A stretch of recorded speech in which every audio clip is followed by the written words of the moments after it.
I need to tell you about something that happened to me last winter. Something that changed everything I thought I knew about these mountains. Most people who hear this story think I'm crazy, but I don't care anymore. I have proof. My trail camera captured images of a Bigfoot just hours before it attacked my cabin. 3 years ago, I lost my best friend in these woods. We'd been hunting partners since we were teenagers, spent every fall tracking deer and elk through the backwoods of northern Montana. He was the kind of guy who could read the forest like other people read books. He knew every animal track, every bird call, every sign that something was out there watching. That October, he went out on a solo trip. Said he wanted to scout a new area he'd heard about, way back in the wilderness where hardly anyone ever went. He was supposed to be back in 5 days. On day 6, I reported him missing. Search and rescue went out immediately, but the area was massive and the terrain was brutal. They found his camp on day 3 of the search. His backpack was torn open, contents scattered everywhere. His tent was shredded. The sleeping bag looked like something had ripped it apart with claws.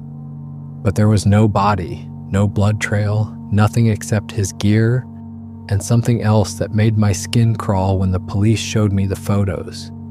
Footprints, massive footprints all around the campsite.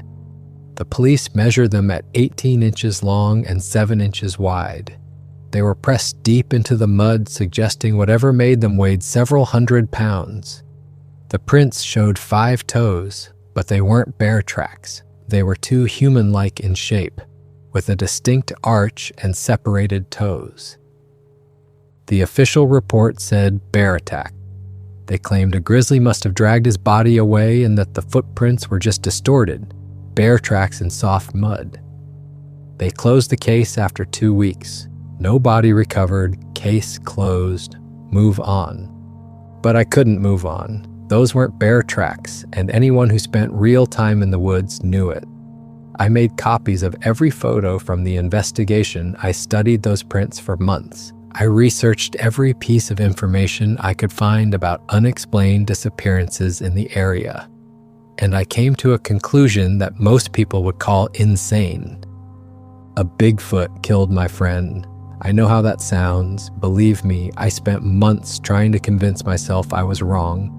But the more I researched, the more everything pointed to the same conclusion. There were dozens of reports from that area over the years. Hikers seeing massive hairy figures in the trees. Hunters finding enormous footprints. Strange howls in the night that didn't match any known animal. Camp raids where food was taken, but tents were left standing. Missing persons cases that were never solved. Something was out there, and it had killed my friend. I spent the next 2 years preparing. I wasn't going to wander into the woods with a rifle and hope to get lucky if there really was a Bigfoot out there, and if it had killed my friend, then I needed to be smart about this. I needed to draw it out, document it, and then end it. Those 2 years were consumed with preparation. I read everything I could find about Bigfoot sightings in the Pacific Northwest. I studied tracking techniques used by indigenous hunters. I learned wilderness survival skills that would let me stay out in the backcountry for months at a time. I practiced with my rifle until I could hit a target from 300 yards in any weather condition. I quit my job as a construction foreman. My coworkers thought I was having a breakdown. Maybe I was. I sold my truck and most of my possessions to fund the expedition. I bought the best outdoor gear money could buy. A rifle specifically designed for large game, motion sensor cameras that could work in sub-zero temperatures, enough freeze-dried food to last 6 months, a satellite phone for emergencies, everything I might need to survive a winter in the wilderness. My family thought I'd lost my mind. My ex-wife called me obsessed. She was probably right. I couldn't stop thinking about those footprints, couldn't stop seeing my friend's shredded tent in my nightmares. Couldn't stop feeling the weight of knowing that something out there had taken him and gotten away with it. I made copies of the police photos and pinned them to my apartment wall. I marked every Bigfoot sighting in the area on a topographic map. I drew circles showing the most likely territory based on food sources, water access, and remoteness. I calculated patrol routes and behavioral patterns. I was treating this like a military operation because that's what it was. A war against an enemy that had killed someone I loved. I carried his photo with me everywhere, kept it in my shirt pocket, right over my heart. Every morning I'd look at it and remember why I was doing this. He deserved justice. He deserved someone to actually find out what happened instead of accepting the easy explanation. I studied everything I could find about Bigfoot behavior. The reports all suggested these things were smart, careful, and very good at staying hidden. They seemed to be most active in winter when there were fewer people in the woods. They were attracted to food sources and would investigate human camps, especially isolated ones. And they were territorial, which meant if I set up in the right spot, eventually one would come to investigate. I found the perfect location through old topographic maps and land records. There was an abandoned cabin about 12 miles from where my friend disappeared. It had been built by a trapper back in the 80s and was left to rot after he died. The cabin was in terrible shape, but the structure was still sound. More importantly, it was right in the heart of Bigfoot territory, based on the sighting reports I'd compiled. I hiked in during late fall to repair the cabin, fixed the roof, replaced the door, boarded up the worst of the broken windows. I brought in supplies for a long stay and set up my equipment. I had a hunting rifle, plenty of ammunition, a backup pistol, emergency supplies, and most importantly, 6 trail cameras with motion detection. I placed those cameras in a wide perimeter around the cabin, about 50 yards out in every direction. They were the good kind, military grade with infrared sensors that could detect heat signatures from over 100 feet away. The cameras would take a photo every time something moved past them, day or night. If a Bigfoot came near the cabin, I'd have proof. My plan was simple. Spend the winter in that cabin. Let the Bigfoot get curious about the smoke from my fire, the smell of food cooking. Eventually, it would investigate. The cameras would alert me, I'd grab my rifle, and I'd finally get the confrontation I'd been waiting 3 years for. I moved into the cabin in mid-December, right before the first major snowstorm was supposed to hit. The weather reports were calling for the worst winter in decades, which was perfect. Fewer people would be stupid enough to venture into the backcountry, meaning less competition for the Bigfoot's attention. The first 2 weeks were uneventful. I fell into a routine.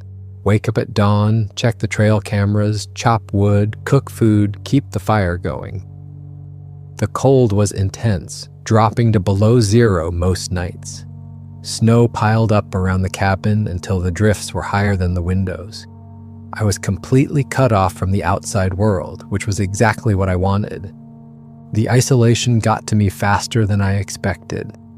I'd spent time alone in the woods before, but never like this. Never in the dead of winter with no way out and no contact with other humans. The silence was depressive. The only sounds were the crack of the fire, the whistle of wind through the trees, and the occasional groan of settling snow on the cabin roof. I kept busy to avoid going crazy. I reinforced the cabin walls with extra boards. I organized my supplies obsessively. I cleaned and recleaned my rifle. I wrote in a journal, documenting every day, every observation, every thought. Most entries were mundane: temperature readings, wildlife sightings, inventory checks. But between the practical notes, I'd write about my friend, about the plans we'd made to go hunting in Alaska, about the time he saved my life during a flash flood, about how much I missed him. At night, I'd sit by the fire and study the police photos for the 100th time.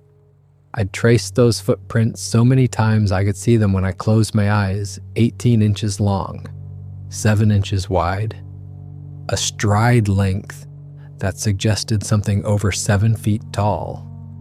The depth of the impression suggested a weight of at least 600 pounds. Whatever made those tracks was massive, powerful, and had been right there at my friend's camp. The trail cameras caught plenty of wildlife: deer, elk, a few foxes, several ravens. But nothing unusual, nothing that made my heart race. Every day I'd collect the memory cards, review the footage on my laptop, and feel that familiar disappointment. Where was it? Why wasn't it coming? Maybe I was wrong. Maybe the Bigfoot had moved on, or maybe there never was one in the first place. Maybe my friend really had been killed by a bear, and I was out here freezing in an abandoned cabin for nothing. Those thoughts crept in during the long nights when the wind howled and the cabin walls creaked. But I'd pull out that photo from my pocket and stare at it in the firelight, my friend's face smiling back at me from better times. No, I wasn't wrong. Something took him. Something was out there. I just had to be patient. Week 3 brought a change. I started noticing things around the cabin. Small things that could have been coincidence but felt deliberate. A stack of firewood I'd piled up was scattered one morning. A deer carcass I'd hung from a tree to freeze was gone, but there were no tracks in the fresh snow. Strange sounds in the forest at night, like wood knocking against wood, echoing through the trees. The wood knocking was particularly unsettling. I'd heard about it in Bigfoot reports, how they supposedly communicate by striking trees with branches or rocks. The sound would start far off, maybe half a mile away. 3 deliberate knocks, evenly spaced, then silence for a minute, then another 3 knocks, closer this time. It would continue like that for hours, the source slowly circling the cabin, never quite revealing itself. I'd grab my rifle and flashlight and go outside, scanning the tree line. Nothing, just darkness and falling snow and the feeling of being watched. The knocking would stop the moment I opened the door, as if whatever was making it knew I was listening, as if it was testing me, seeing how I'd react. Other signs appeared, massive handprints on the cabin windows, smeared in the frost. Tracks that would appear in the morning, circling the cabin in a wide perimeter just beyond my camera range rocks, stacked in strange formations near the tree line. And always that feeling of being observed, of something out there studying me the way I was trying to study it. I started leaving food out: apples, jerky, energy bars, anything that might draw the Bigfoot closer. The food would be gone by morning, but still no images on the cameras. Whatever was taking it knew exactly where each camera was positioned and was avoiding them with surgical precision. This thing wasn't just smart, it was showing me that it understood technology, understood surveillance, and could outsmart my equipment whenever it wanted. I checked the trail cameras obsessively. Nothing. Whatever was doing this knew where the cameras were and was avoiding them. That realization sent ice through my veins, colder than the winter air. This thing was smart. It was watching me, and it knew about the cameras. I started sleeping with the rifle next to my cot. Every creak, every sound made me bolt upright, heart pounding. The waiting was worse than I'd imagined. I could feel eyes on me whenever I stepped outside. The forest felt different now, charged with something dangerous and aware. The blizzard hit on January 7th. I remember the date because I'd been marking days on the cabin wall with a piece of charcoal. The Weather Service had been tracking this storm for days, calling it a once-in-a-generation winter event. Wind speeds over 60 miles per hour, temperature dropping to -30, snowfall measured in feet, not inches. I spent the morning of the 7th securing everything outside, brought in extra firewood, tied down anything that could blow away, made sure the cabin was sealed tight by noon. The wind was already howling. By 2 in the afternoon, I couldn't see more than a few feet beyond the windows. The world had turned into a swirling white void. I sat by the fire, feeding logs into the stove to keep the cabin warm. The temperature inside was probably 40 degrees, which felt tropical compared to outside. I was working on some gear maintenance, cleaning my rifle for the 100th time when my laptop chirped. The trail cameras had wireless connectivity within a limited range. If they detected motion, they'd ping my laptop immediately instead of waiting for me to collect the cards. I'd set up the system specifically for moments like this when going outside would be difficult or dangerous. The alert was from camera 3, positioned on the north side of the cabin. I pulled up the image feed with shaking hands. At first, I couldn't make sense of what I was seeing.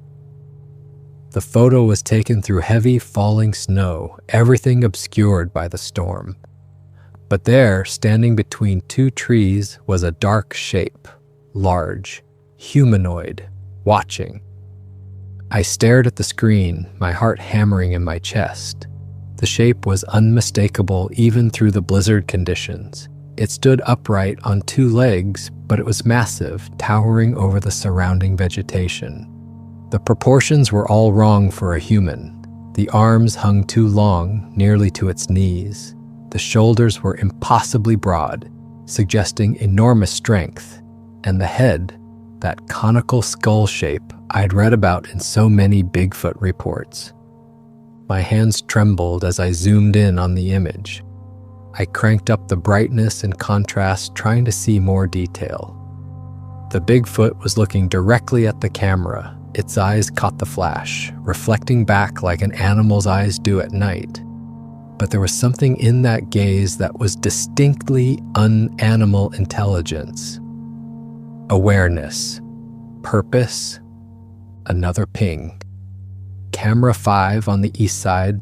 I pulled up that image. The Bigfoot had moved. It was closer now, circling the cabin. This photo was clearer, showing more detail. Dark fur matted with snow, arms that hung past its knees, eyes that reflected the camera's flash like a deer's, but with an intelligence behind them that made my hands sweat despite the cold. A third ping, camera 2, then camera 6. The Bigfoot was moving around the perimeter, and it was moving fast. With each photo, it was closer to the cabin.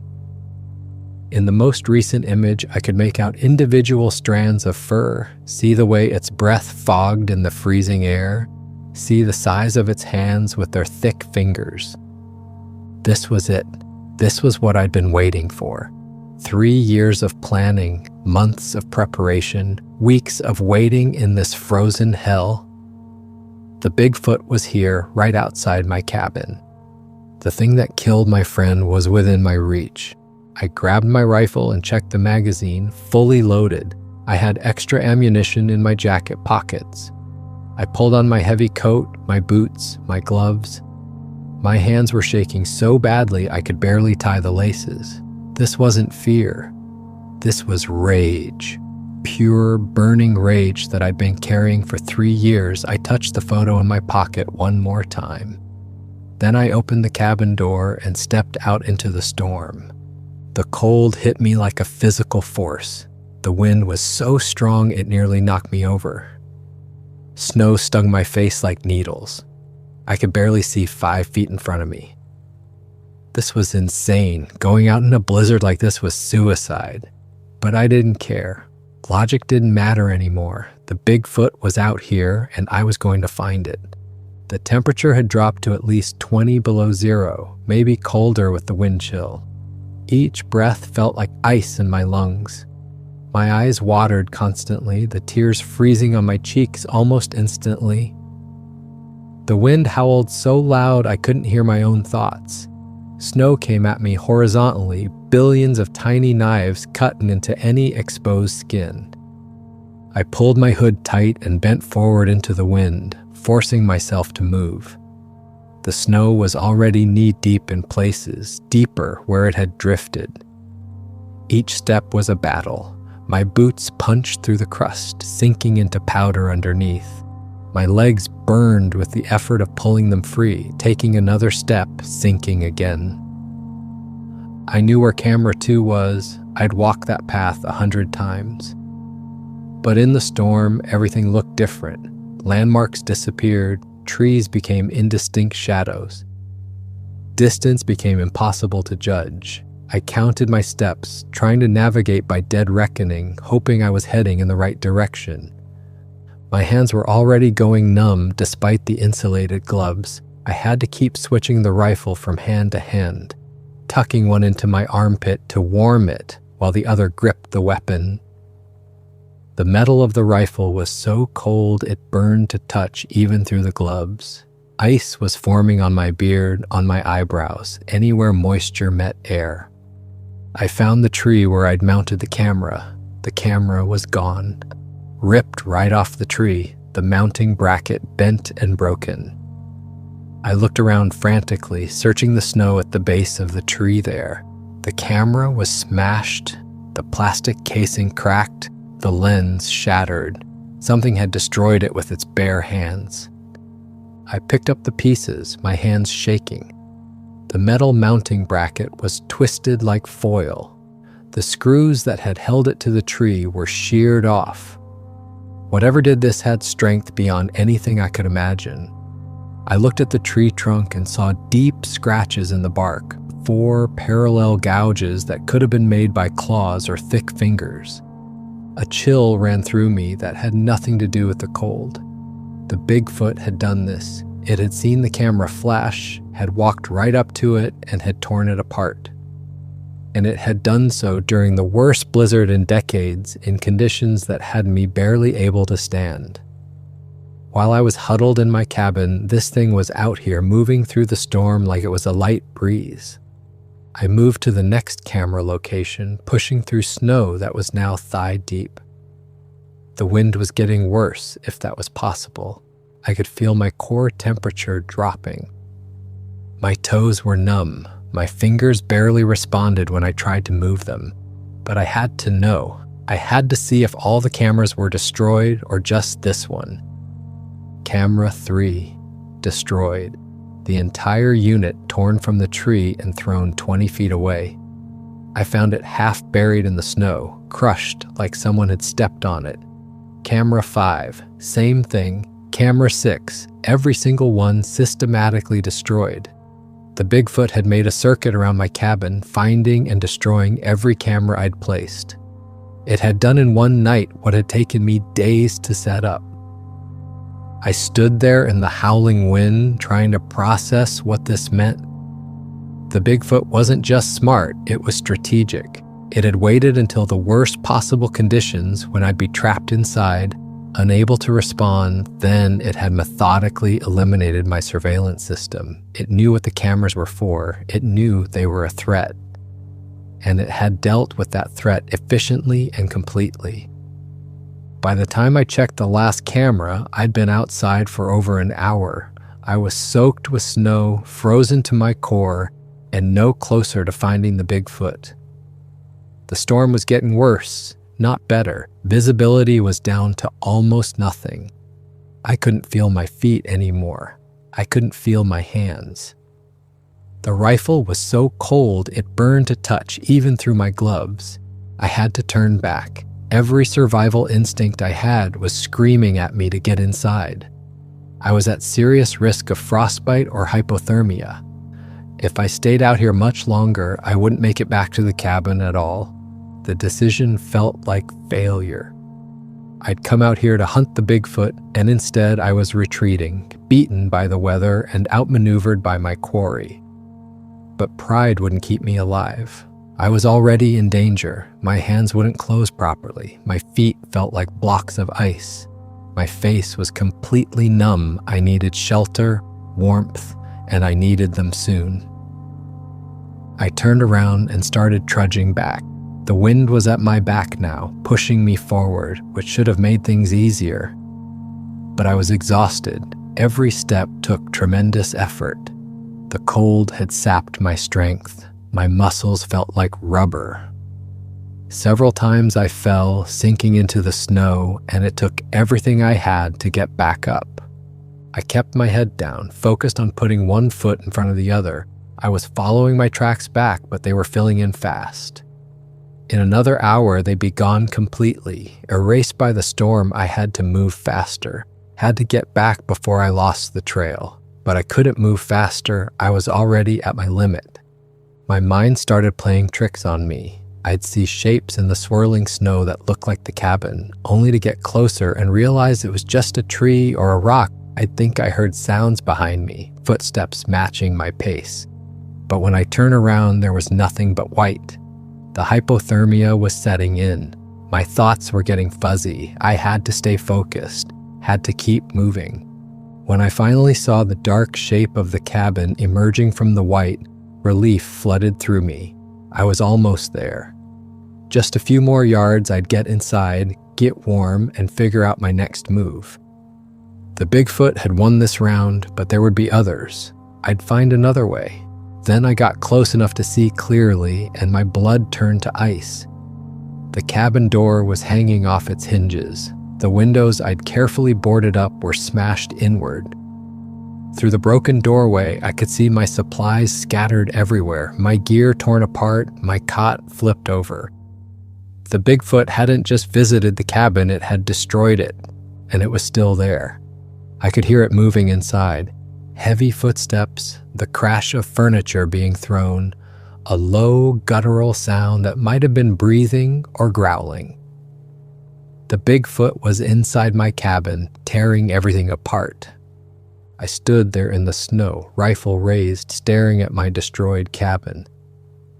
This was the moment. This was what I'd come for. The Bigfoot was right there, maybe 20 feet away. All I had to do was walk through that broken door and shoot it. But I didn't move. Something kept me frozen in place, and it wasn't the cold. It was the realization that I was no longer the hunter. I was prey. The Bigfoot had led me away from the cabin, destroyed my cameras, made me waste time and energy searching for it in a blizzard. And while I was out there freezing and getting weaker, it had circled back and destroyed my shelter. This thing was smart, smarter than I'd given it credit for. It had outmaneuvered me completely. A shadow moved in the cabin, huge and dark. Then the Bigfoot emerged through the broken doorway. It stood there, framed by the wreckage, at least 8 feet tall. Snow clung to its dark brown fur. Its breath came out in great foggy plumes, and it was looking right at me. For a moment, we just stared at each other. I could see it clearly now, even through the storm. The massive shoulders, the long arms, the face that was neither human nor ape, but something in between. Its eyes reflected what little light there was, glowing faintly in the gloom. I raised the rifle to my shoulder. My hands were shaking from cold and adrenaline, but I managed to get the Bigfoot in my sights. Center mass, just like I'd practiced 1,000 times. My finger found the trigger. The Bigfoot didn't run. It didn't charge. It just stood there, watching me. Waiting. I should have shot. This was my chance. This was what I'd spent 3 years planning for. But something stopped me. Maybe it was the way it was looking at me, with what seemed like curiosity rather than aggression. Maybe it was exhaustion. Maybe it was the hypothermia starting to set in, making my thoughts fuzzy. Then the Bigfoot moved, not toward me but around me, circling to the side. I tried to track it with the rifle, but my movements were slow, clumsy. The Bigfoot moved through the deep snow like it weighed nothing, gliding around the cabin's perimeter. I heard other sounds now, more movement, more heavy footsteps. There was more than one. The realization hit me like a hammer. I'd been so focused on finding a Bigfoot, singular, that I'd never considered there might be multiple creatures. But now I could hear them all around me, moving through the trees, their dark shapes appearing and disappearing in the swirling snow. Panic flooded through me. I spun around trying to track all the shadows at once. I fired a shot at movement to my left. The rifle crack was deafening. But I had no idea if I'd hit anything. I fired again at a shape behind me.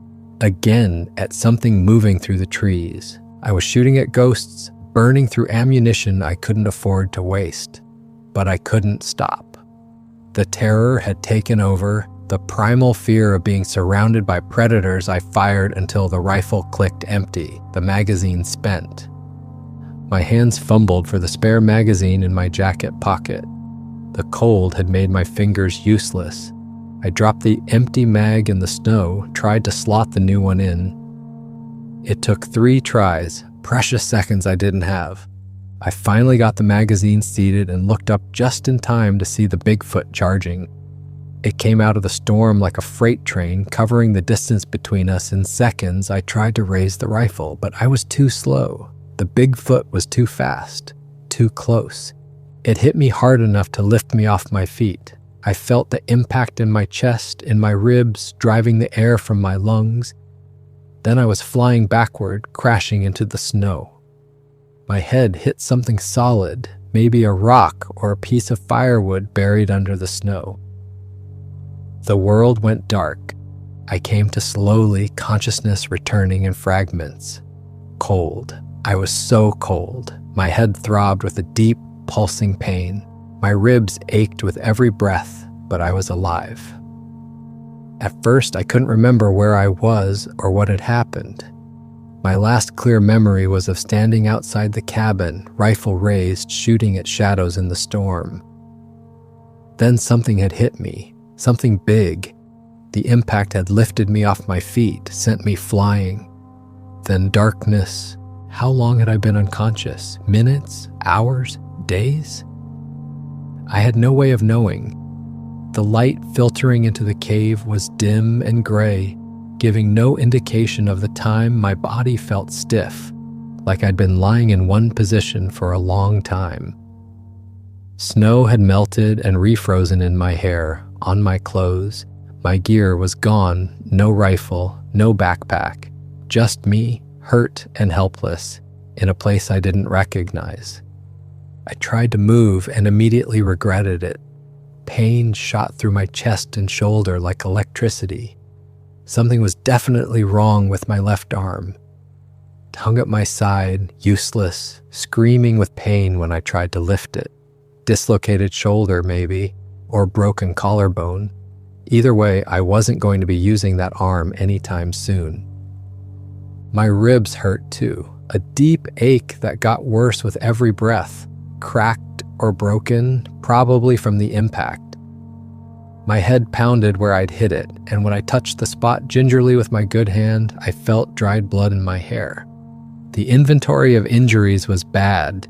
In my condition, in this weather, I should be dead. So why wasn't I? I opened my eyes. I wasn't in the snow anymore. I was lying on cold stone in what looked like a cave.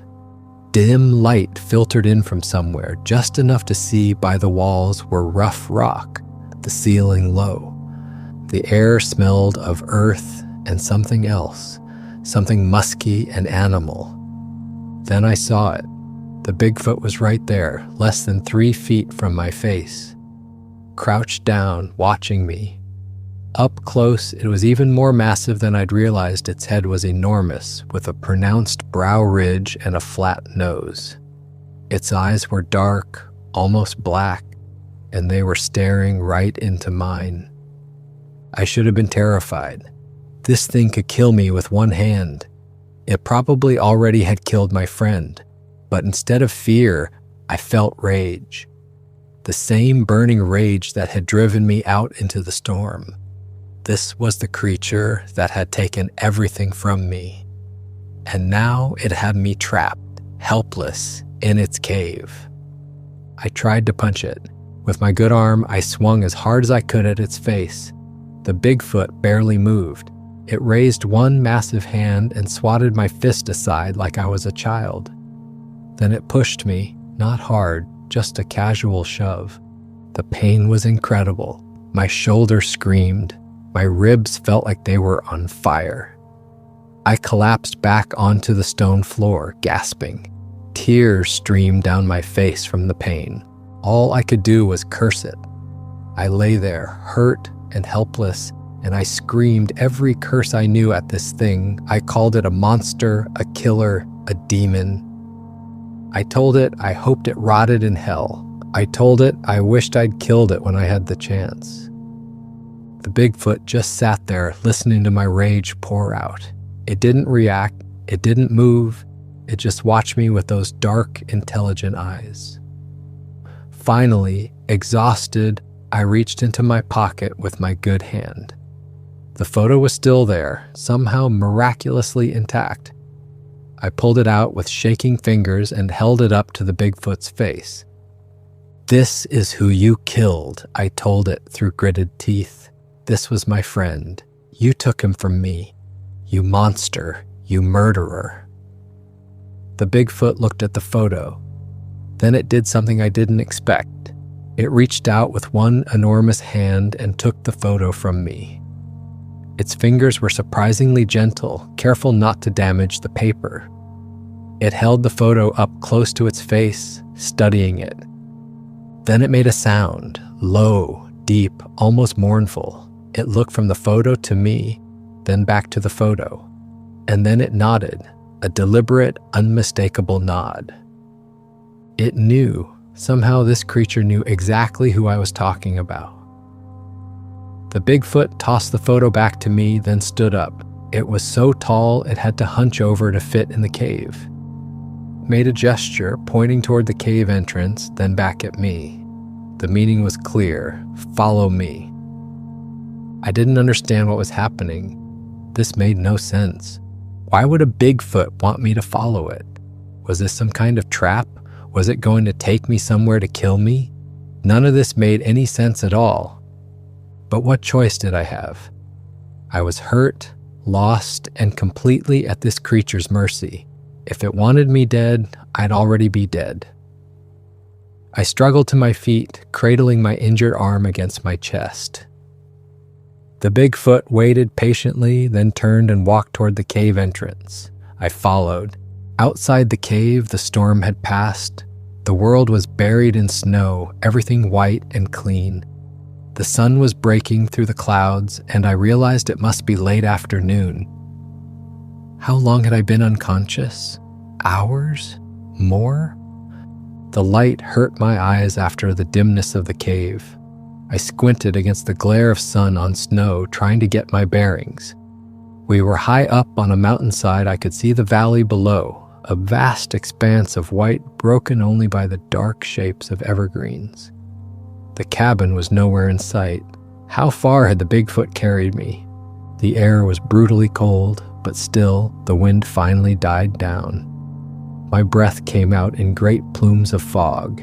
Each step broke through the crust of the snow with a crunch.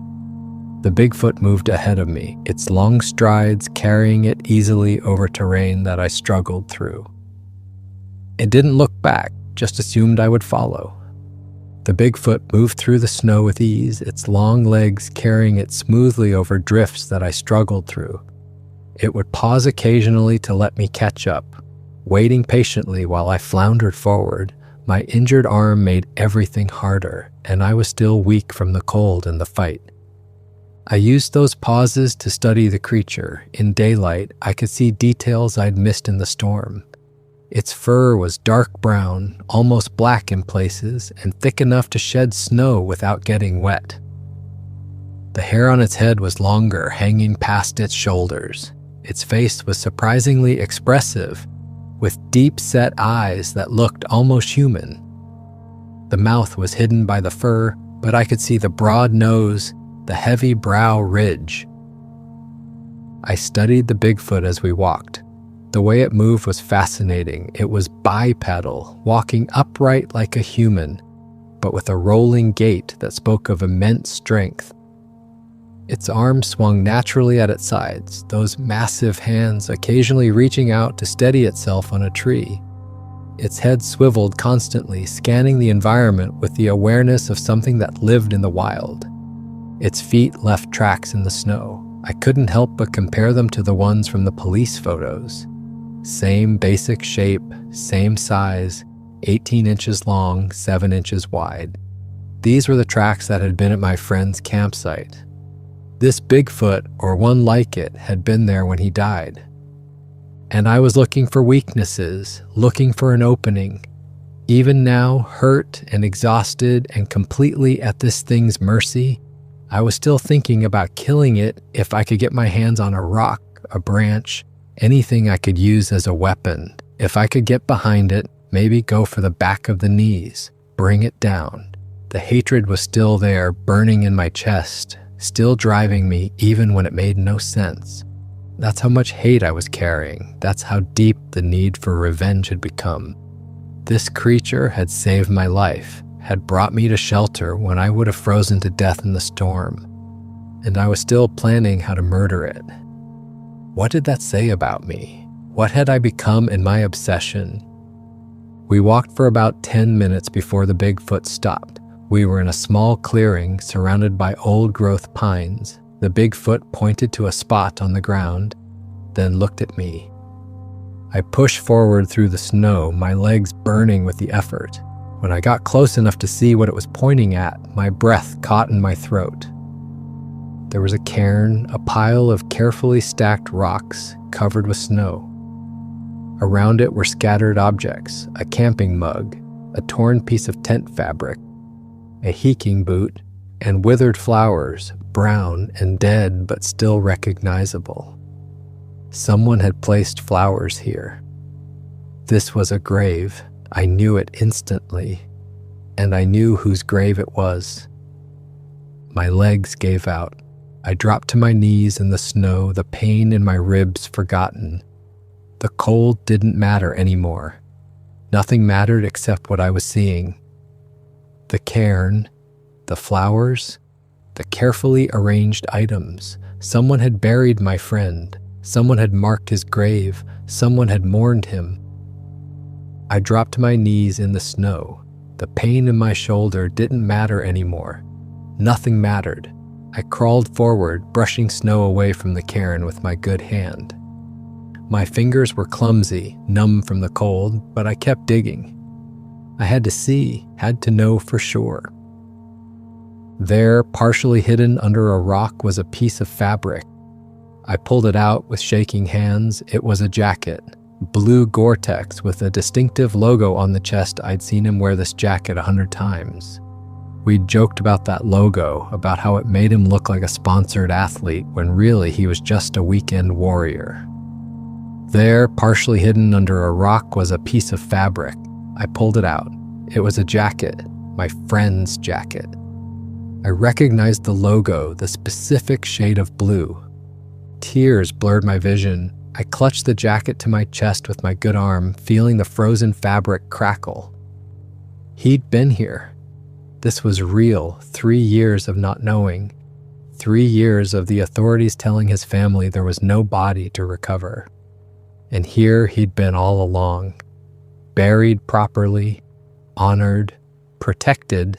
This was where he was buried. The Bigfoot had brought me to my friend's grave. But why? If the Bigfoot had killed him, why would it bury him? Why mark the grave? Why leave his possessions there? The rage was still there, burning hot in my chest. I spun around, ready to scream at the Bigfoot, to demand answers. But it wasn't looking at me, it was looking at something else, pointing at something. I followed its gaze, trying to see what had caught its attention.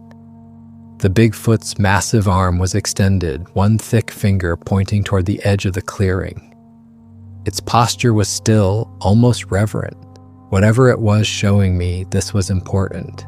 This was why it had brought me here. I followed its gaze. There, partially hidden under the snow near the edge of the clearing, was something else, something dark. I stumbled over to it, using my good arm to push through the snow. My legs were weak, unsteady. Every step sent jolts of pain through my ribs. But I had to see, had to understand what the Bigfoot was trying to show me. I waded through the snow, pushing it aside with my good arm, my injured shoulder protesting with every movement. They were claws, massive claws, each one as long as my hand. They were arranged in a circle, like some kind of memorial or warning. And they weren't Bigfoot claws, they were bear claws, grizzly bear claws. I knelt down and picked one up. It was thick, curved, wickedly sharp even after all this time. The claw was yellowed with age but still intact. I'd seen bear claws before, but never ones this size. This had come from a massive grizzly, probably 700 or 800 pounds, a true monster of the mountains. There were 4 claws total, arranged in a deliberate pattern around a flat stone. On the stone, scratched into the surface, were marks that might have been letters or symbols. I couldn't read them, didn't understand what they meant. But the message was clear enough. This was a trophy, evidence of a kill, proof of what had really happened here. I stared at them, my mind racing. The police had said bear attack. They'd been right about that much, but they'd assumed the bear had dragged away the body. They never found my friend because they assumed he'd been eaten, that there was nothing left to find. But he was here, buried properly, protected, and the bear claws were here too, arranged like a trophy or a testament. The Bigfoot hadn't killed my friend. A bear had killed my friend, and the Bigfoot had found him, fought off the bear, and buried what was left. It had protected his body. It had mourned him in its own way.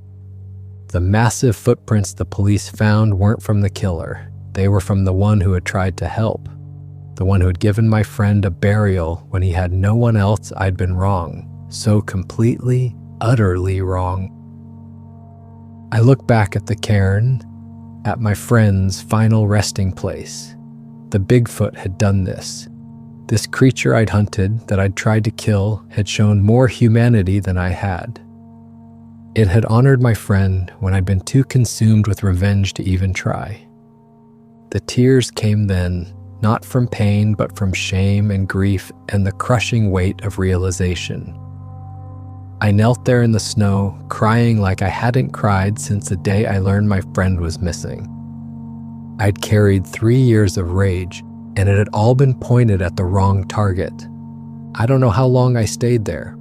Long enough for my tears to freeze on my face, long enough for the sun to drop lower in the sky. When I finally looked up, the Bigfoot was gone, vanished into the forest without a sound, leaving me alone with my grief and my friend's grave. I sat there for another 10 minutes, just staring at the cairn. Part of me wanted to stay, to keep vigil over my friend's grave. But I was hurt, and the temperature was dropping fast. If I didn't get moving, I'd freeze to death out here. I used rocks and branches to mark the location as best I could with one working arm. I needed to be able to find this place again. My friend's family deserved to know where he was. They deserved proper closure, not the half answers the police had given them. I took one of the small rocks from the cairn and put it in my pocket, along with the photo. Then I forced myself to stand and look around, trying to figure out where I was. The cabin was gone, destroyed by the storm and the Bigfoot. But I had my compass, and I knew these mountains. If I headed south, I'd eventually hit the main trail system. The hike out took 2 days. My injured arm made everything harder, and I had to move slowly to conserve energy. I had no food, no water except what I could melt from snow. I had no shelter. But I made it. Somehow, I made it. When I finally stumbled onto a maintained trail, I was hypothermic, dehydrated, and exhausted. A pair of hikers found me and called for help. I spent 3 days in the hospital recovering from frostbite, a dislocated shoulder, 2 broken ribs, and a mild concussion. I told the doctors I'd gotten caught in the storm and had to abandon my cabin. I didn't mention the Bigfoot. I didn't mention finding my friend's grave. Who would believe me? The trail cameras were destroyed. The cabin was buried under 10 feet of snow. I had no proof of anything that had happened. But I remembered the location. I'd marked it carefully in my mind, noted every landmark. As soon as I was able, once spring came and the snow melted, I went back with a GPS unit and proper recovery gear. It took me 3 days of searching, but I found the clearing, I found the cairn. I contacted my friend's family, told them I'd been hiking, and stumbled upon remains that matched his description. I led the authorities to the site. They recovered what was left and confirmed it was him through dental records. His family finally got to lay him to rest properly in a cemetery near his hometown. They got closure. I never told them about the Bigfoot, never told them the truth about how I found the grave. How do you explain that? How do you tell a grieving family that their son was protected and honored by a creature that shouldn't exist? I kept the photos from the trail cameras. Before the Bigfoot destroyed them, I'd managed to upload the images to my laptop. Those photos are the only proof I have that any of this really happened. I'm sharing them here because people deserve to know the truth, not the sanitized version the authorities gave us, but what really happened in those woods. The first photo was taken by camera 3 on the north side of the cabin. You can see the Bigfoot standing between 2 pine trees, partially obscured by the falling snow. Even through the storm, the size is obvious. The proportions aren't human. The arms are too long, the shoulders too broad. And you can see it looking directly at the camera, aware it's being watched. The second photo is from camera 5, taken about 2 minutes later. The Bigfoot has moved closer. This shot is clearer, showing more detail. You can see the texture of the fur, matted with snow. You can see the shape of the head, the heavy brow ridge. You can see the eyes reflecting the camera flash. This isn't a bear standing on its hind legs. This isn't a person in a costume. This is something else. I've had people tell me these photos are fake, that I doctored them somehow, that there's no such thing as Bigfoot, and I'm either lying or confused. But I know what I saw, I know what happened to me in those woods, and I know that somewhere in those mountains, there's a creature that showed more compassion than most humans I've ever met. I don't go into those mountains anymore. I'm done hunting, done tracking, done searching for things I don't understand. The experience changed me in ways I'm still processing. Years later, I spent 3 years consumed by hatred for something that didn't deserve it. 3 years planning revenge against a creature that had done nothing wrong. The real monster wasn't the Bigfoot, it was me. I was so focused on finding something to blame, something to punish for my friend's death, that I couldn't see the truth. My friend died in a bear attack, a tragic accident. The Bigfoot tried to help. It protected his body and gave him a burial, and I tried to kill it for that. I think about that Bigfoot sometimes, wonder if it's still out there, wonder if it remembers me the way I remember it, wonder if it understands that I was wrong, that I know now what really happened. I hope it does. I hope it knows that the human who tried to kill it eventually understood the truth. I carry that stone from the cairn with me everywhere now. It's my reminder of what hatred can do, how it can blind you to reality. It's my reminder that sometimes the things we fear the most aren't the real danger. Sometimes the real danger is the story we tell ourselves, the narrative we build to make sense of senseless tragedy. My friend's family asked me once how I found the grave. I told them I got lost in a storm and stumbled upon it. That's technically true. I did get lost, I did stumble upon it. I just left out the part about who led me there. Some truths are too strange to share. Some experiences change you in ways you can't explain to people who weren't there. This is mine. This is the story of how I hunted a Bigfoot for revenge and learned that I was hunting the wrong thing all along. The Bigfoot didn't kill my friend. The Bigfoot saved him from being lost forever. And when I was hurt and dying in the snow, it saved me too. It could have let me freeze to death. It could have killed me after I tried to shoot it. Instead, it brought me to shelter, waited for me to wake up, and showed me the truth I'd been too blind to see. That's more mercy than I would have shown, more grace than I deserved, and that's something I have to live with for the rest of my life. So here's my advice to anyone reading this. If you go into the deep woods, if you venture into places where humans rarely tread, remember that you're not alone. There are things out there we don't understand, things that have their own lives, their own purposes, their own way of being in the world. And maybe, just maybe, those things aren't the monsters we make them out to be. Maybe the real monsters are the ones we create in our own minds, the stories we tell ourselves to make sense of a world that doesn't always make sense, the narratives we build to avoid facing uncomfortable truths. I was wrong about the Bigfoot. I was wrong about everything. And I'm grateful, in a strange way, that I lived long enough to realize it. Not everyone gets that chance. Not everyone gets to face their mistakes and understand where they went wrong. The Bigfoot gave me that gift. Whether it meant to or not, it gave me the truth. And the truth, as painful as it was, set me free from 3 years of hatred and grief. So yes, I have photos of a Bigfoot. Yes, I encountered one up close. Yes, I know they're real. But more importantly, I know they're not what we think they are. They're not monsters. They're not killers. They're just trying to survive in a world that's getting smaller every day, trying to stay hidden from creatures like me who would hunt them down for the wrong reasons. If you see one, leave it alone.